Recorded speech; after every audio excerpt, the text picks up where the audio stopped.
Hi, I'm Jill Sessa. Thank you so much for looking at my video today. One of my great passions in life is actually helping other people find theirs. Find their passion, find their inner strength, find their great source of power. I've got two exercises for you today to help you do this. And they're actually flip sides of the same coin, but let me tell you why I think that these are very important.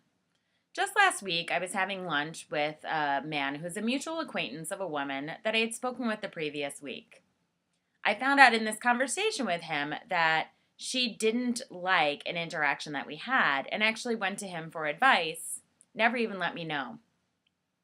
And as we were discussing it, I realized what had happened and I could have let it simmer. I could have sat on it. I could have felt bad. I could have, all of these negative emotions. Instead, I picked up the phone and called her.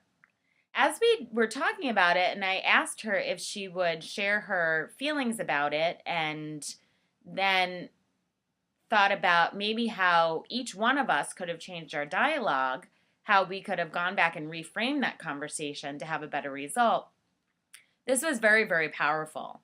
And over the course of the time that we were speaking, just by going back and reframing and putting it into a better style of communication for the two of us, I could hear the power return to her voice. I can feel her energy increasing on the phone.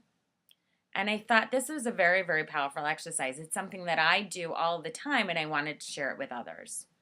So there's, again, the flip side of the same coin. I want you to go back and think about an interaction you've had in the last week, and it maybe made you feel small. An instance where you didn't feel so great based on an interaction that you had with somebody.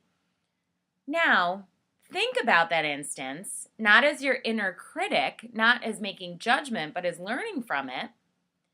Don't let that inner critic get the best of you, but learn from it. And think, how could I have reacted differently? How could I have communicated better? How could I have stood up for myself in a different way? So spend a few minutes thinking about it, putting that into your head, and reimagining. On the flip side of that same coin, after you've done that, I want you to think about an instance where you had a lot of strength and really felt great about an interaction.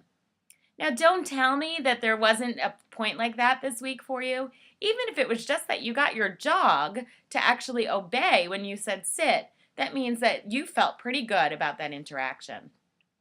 I want you to go back and think about it and memorize the feeling that you had in your head, in your heart, and in your gut.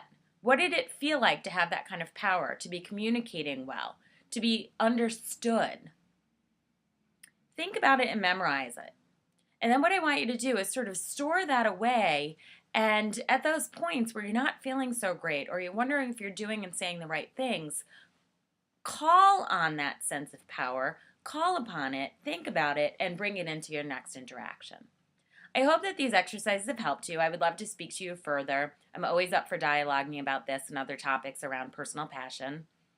You can find me on Facebook at Jill Sessa or my blog at askjillsessa.com. I look forward to speaking with you. And don't forget, be you, be unabashedly you, and I look forward to seeing where that takes you. Have a great day.